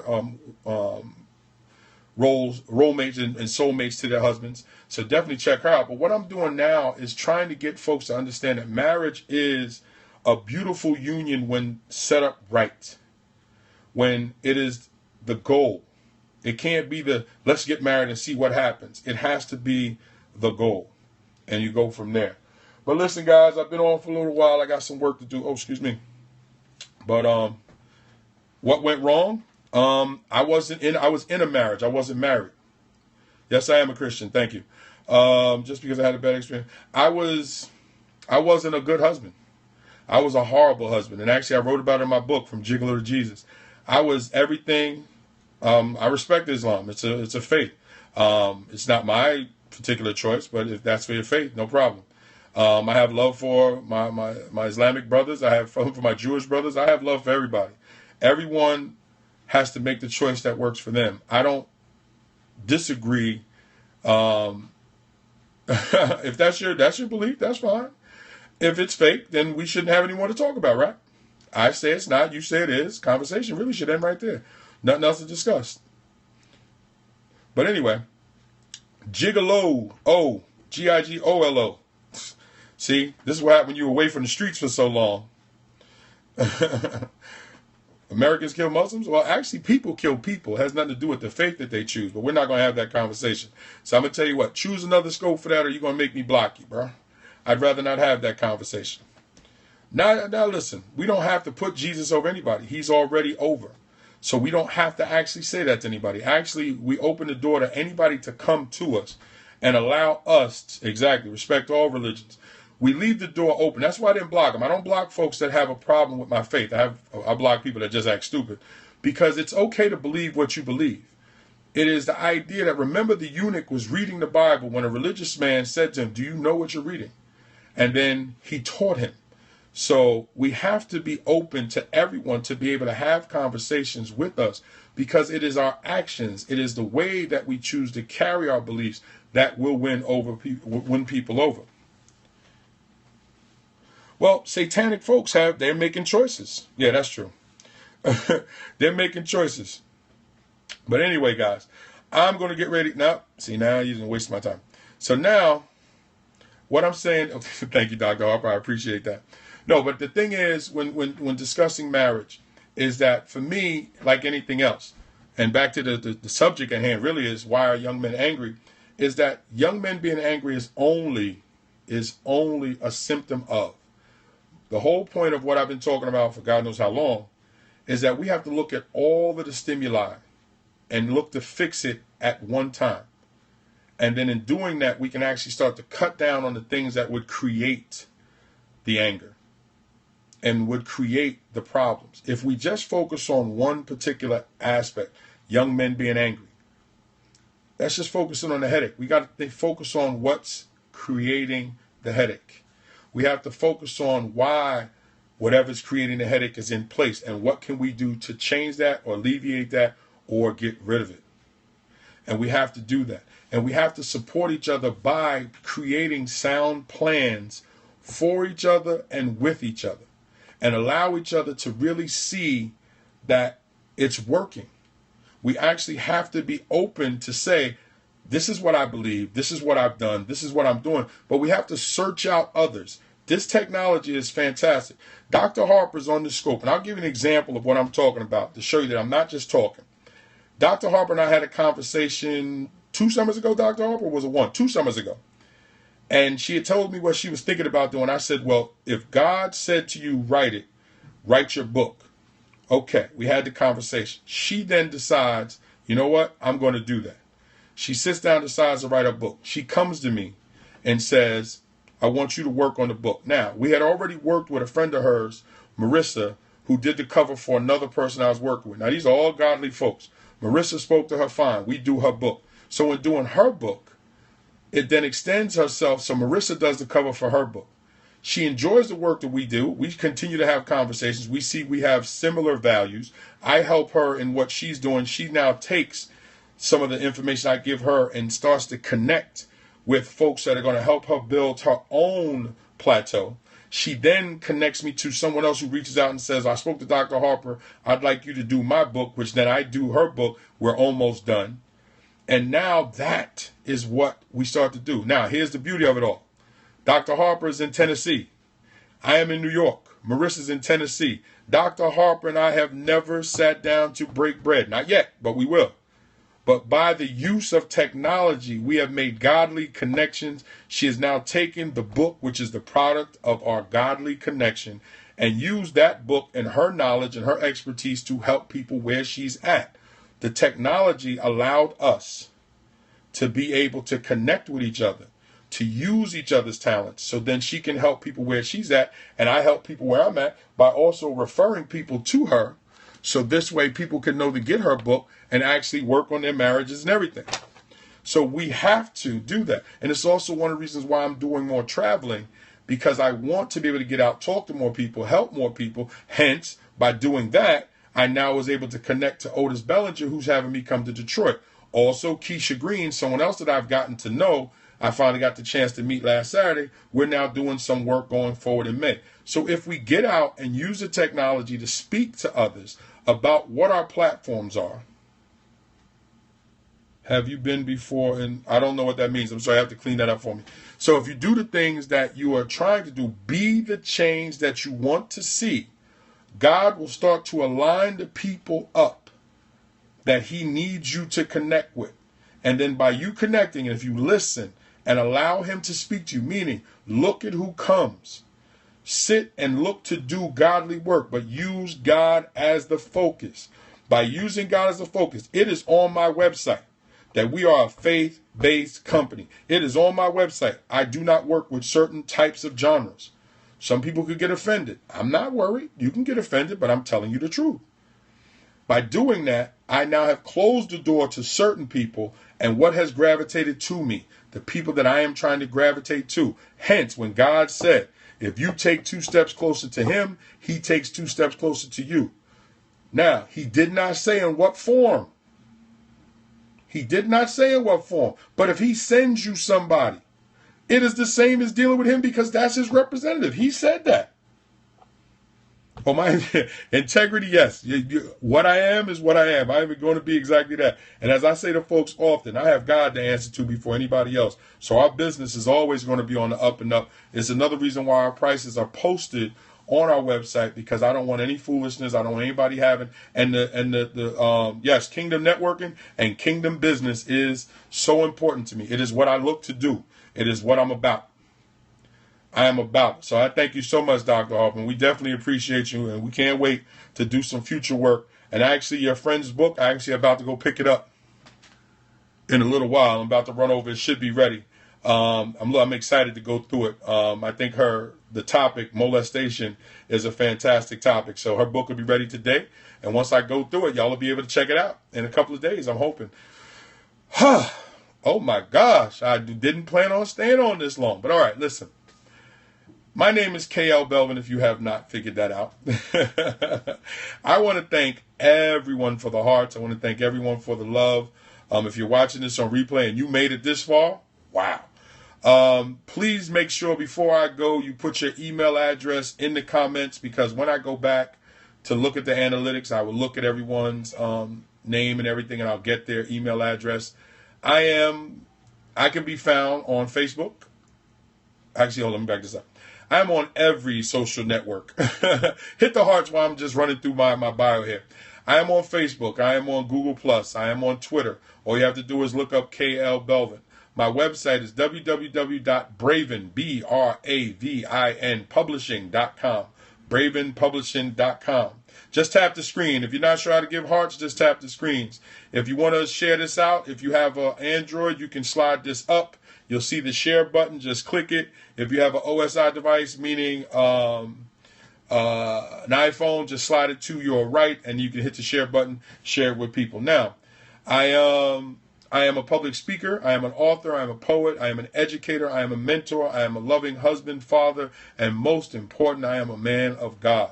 All of those hats are interconnected, and everything I do is connected to that. So I do not separate any one of those things. So no, I don't stop being a man of God because you asked me to do business and you have money. Being a man of God is what focuses me on everything that I do. I have published 3 books. My first book, Man in Transition, is a poetry book. Second, From Gigolo to Jesus, is my personal memoir, my personal testimony of how I went from a misogynistic pig, whore of a man, to a loving husband and a loving man of God. And in my most recent book, Lukewarm Saint, is inspirational fiction designed to get brothers and sisters in the kingdom to consider how and why do you make the choices that you make. So when you read the fictional story about my character, Kevin Watkins, you will see that he has some choices to make. And when we don't make our choices, someone or something will make the choices for us. Keep tapping the screen. I appreciate it. But again, if you need to reach me, if you'd like to set up, I also do private counseling via Google Hangout or Blab or Periscope. I'd rather use Hangout or Blab because I like to be able to see who I'm talking to. We can also set up, I do private counseling at cost. We can set up something that will work with you, and we can go from there. So I do private counseling. And so I have my hands on a little bit of everything, but it is what I do. I am moving to Delaware in July because I want to be out of New York. But I am available, and I do a lot of traveling. So my itinerary is normally will be up on Facebook, or it'll be up on my website. Actually, I have to go back and put it up. My wife and I have a movement, the Making Marriage Cool Again movement. Our new book is coming out soon. I am finishing that up. So please be on the lookout for that. And again, like anything else, do not just take this information for yourself. If this has helped you, share it. help somebody else. Take what I said, take what we talked about, share that with somebody else. Email me. Yes, please do. I look forward to it. Please share, because it is through our service to others that we become who God created us to be. Let me say that again. It is through our service to others that we become what God created us to be. It is not about us. It is about who we serve and how we serve, and from the place that we serve. And when we do that, God will then take you and place you where He needs you to be, because you will be of assistance to somebody. Somebody today watching the scope needed to be right here at this time listening to what I said. And when you go out to do what God has asked you to do, you will be right there. Yeah, my email's on my profile. You will be right there where He wants you to be.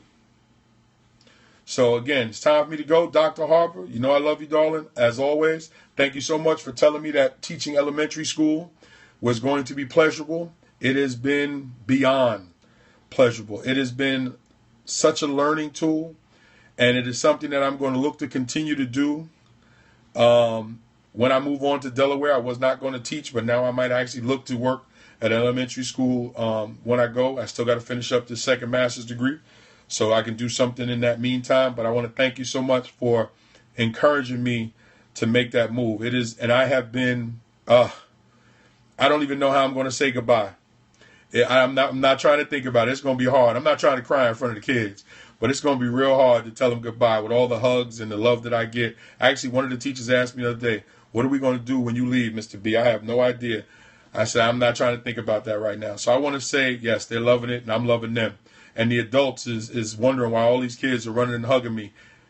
That reminds me of what Jesus was, and that lets me know I'm doing exactly what I'm supposed to do. So I don't let it go to my head. What I do is I let it go to my heart to continue to push me to do more of what God has asked me to be. And it is very hard, but in this case it's hard because I'm leaving babies. And I have, thank you, I'd like to believe that I am. Thank you so much for that. I have pre-K up to 4th grade, but I only got 2 4th grade classes. I have 22 classes, but I only have 2 4th grade classes, 1 3rd grade class, and I believe 3 2nd grade classes. All my classes are pre-K, kindergarten, and 1st grade. So having these little tiny ones running around my feet. And so what's happening now is they're all hugging me with these gigantic group hugs. So I got to kind of hold on to them so they don't push this big teddy bear over. So it's too funny because the teachers can't figure out. But here's what I say to those teachers. You've been here longer than me. How come they're not hugging you like this? Ain't God something? So anyway, guys, listen. Yes, kids know your heart. And as long as I can get that reaction that when I'm getting out my car, the kids are tearing away from their parents to come running to give me a hug, and I know I'm standing in the position that Jesus would have me stand, like He stood. So when Jesus said we should be like Him, I'm trying hard. So guys, thank you so much. I appreciate you. Have a wonderful day. Thank you for taking so much time out. I don't know when I'll be on again. I got to open the window. It's hot in here. But definitely check me out. Stop by my website. My books are there. If you need me to come and speak, let's talk. I will get on the road. I love to drive. I ain't flying. I'm a drive. But let's talk. I would love to come and talk at your school, your church, your women's organization, your men's organization. I am open to help and get the message out. I am somebody that will work with you. I'm not going to sit there and try to hold you up. It is about the message, not the money. So anyway, guys, have a wonderful, wonderful day. Thank you so much for the hearts. Thank you so much for the attention. I look forward to speaking to all of you soon. Texas is a long drive. Well, I tell you what, I got some people in Texas. We would have to fly because I got some people in Texas. So I'm going to tell you what, guys. I'm going to, before I go, we're going to have a heart party for about 30 seconds. And I'm just going to scroll down my little bio here. So I'm going to switch this. So let's get this on for about 30 seconds. Let's go. Heart it up. Touch your screen. Show you a little bit of my bio here. This is my my press kit. This is what I do. And I don't know if you can see that. There you go. Hit those hearts, guys. We're going to have a heart party about 3rd years. KLBELVIN is a prime example of what happens when you allow a guy. Oh, you can read it. I'm not going to read it all. So this is what I do. Yes, I have an MS in education, a BS in physical education. And yes, I have an associate's degree in business. But I'm study currently studying my MS in Human Services, specializing in counseling and ministry. So, and yes, these are the list of my titles that you can see when you come. And those are my anthologies right here, Soul of a Man, Part 1 and 2, and Wordplay. As well as we've published 27 other books through our company, Dr. Melinda Harper, who can throw her book and her website up on the screen because we published her book for her. Yes, we'll go about a hot 20 seconds. I'll count it down. Let's run those hearts off. 20, 19, 18, love the colors, 17, 16, 15, 14, keep it going, guys, 13, 12, 11, 10, keep it going, guys, 9, 7, keep it going, 6, 5, 4, 3, 2, and 1. God bless, guys. Have a wonderful day. Oh, before I go, who'd you help today? Real question. Real and serious question. Who did you help today? Don't go to bed without not having helped at least one person. All right? Be able to say that to yourself tonight before you say your prayers. Who did I help today besides yourself? Have a wonderful day. God bless.